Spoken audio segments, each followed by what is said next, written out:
Shalom Bapak Ibu Saudara yang terkasih dalam Tuhan kita Yesus Kristus.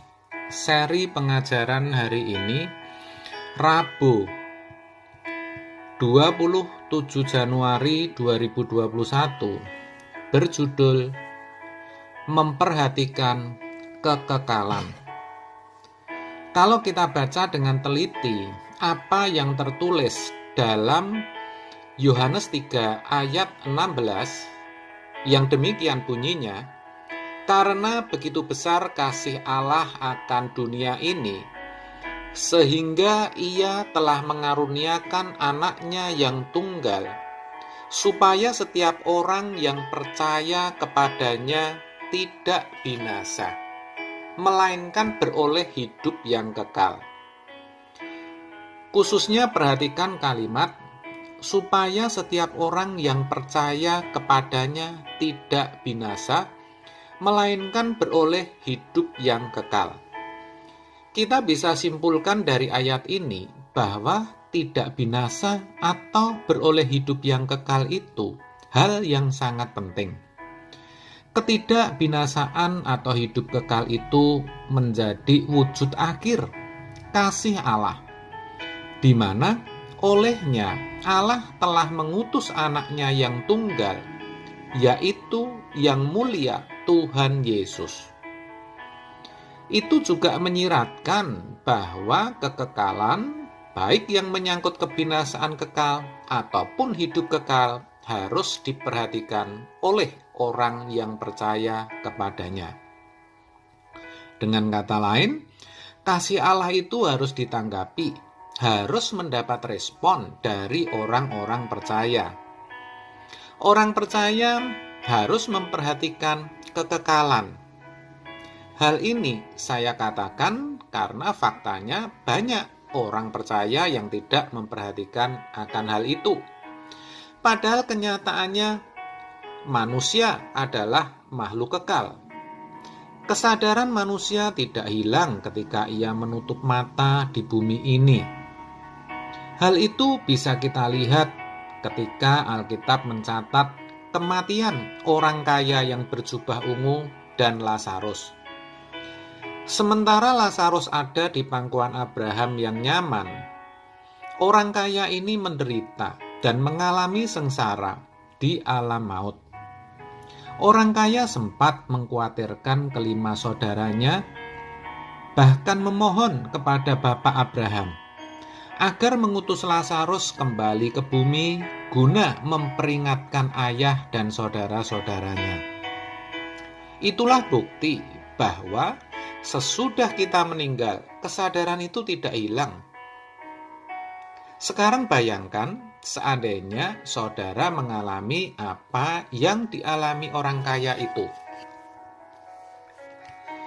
Betapa tragis, mengerikan, dan menakutkan saudara. Itulah kenapa kekekalan harus kita perhatikan. Itu yang pertama. Yang kedua, karena kita akan melihat kekekalan. Yang namanya kekekalan itu realitas yang paling dekat. Umur manusia yang 70-80 tahun itu bukan kurun waktu yang panjang. Coba saudara ingat masa kanak-kanak, remaja, saat pernikahan, semuanya rasanya baru kemarin, dan tanpa sadar usia kita sudah lanjut. Mungkin sudah ada yang menimang cucu, tubuh yang semakin lemah, kulit keriput, dan sebagainya. Bagi yang sudah 60 tahun misalnya, kalau kita hitung umur manusia 80 tahun, berarti kan masih 20 tahun. Itu sangat cepat, saudara. Alkitab berkata hidup itu seperti uap. Sebentar kelihatan, lalu lenyap, serta berlalunya buru-buru. Apalagi di tengah pandemi COVID-19 ini, tidak ada yang berani jamin, saudara. Jangan sombong karena saudara masih muda, kuat, atau kaya. Kekekalan bisa datang dengan tiba-tiba. Pikirkan, saudara. Dan yang ketiga, kenapa kita harus memperhatikan kekekalan? Karena faktanya yang namanya kebinasaan kekal itu ada.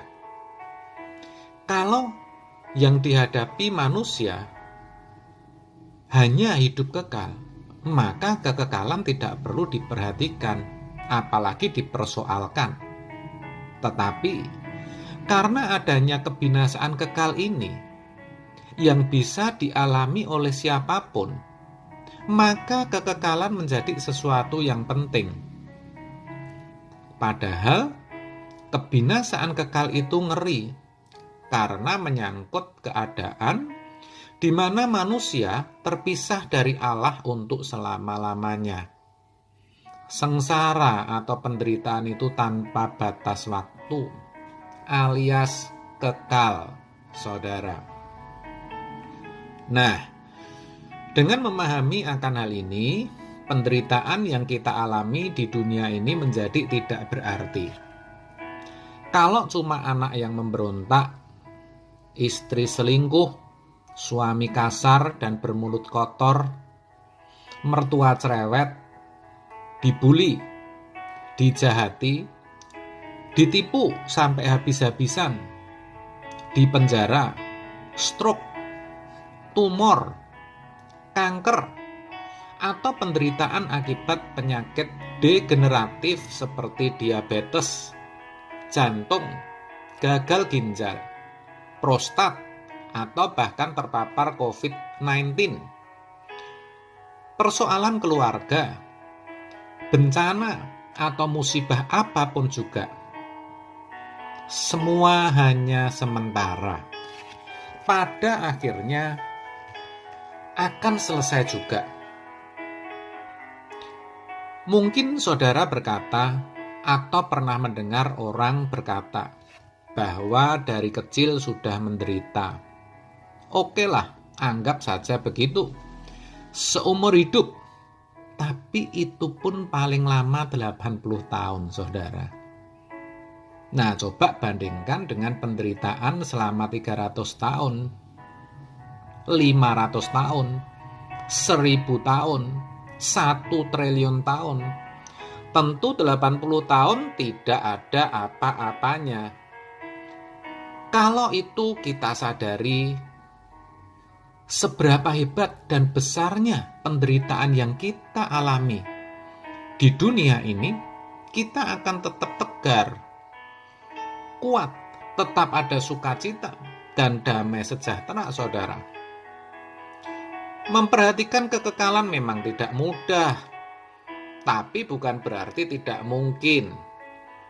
Dan satu yang harus kita ingat, kalau kita mau berjuang untuk itu, kesempatannya ketika kita masih ada di bumi ini, ketika kita masih hidup. Nasib kekal kita itu, kita sendiri yang menentukan, bukan orang lain, juga bukan Tuhan. Kita sendiri yang menentukan. Dan itu bukan ketika kita sudah menutup mata nanti, tapi sekarang, ketika masih ada kesempatan. Saudaraku yang terkasih, jangan sampai mengalami penyesalan kekal. Sebab itu, perhatikanlah kekekalan sekarang juga. Karena apa? Karena kita tidak tahu apa yang akan terjadi besok. Amin. Tuhan Yesus memberkati.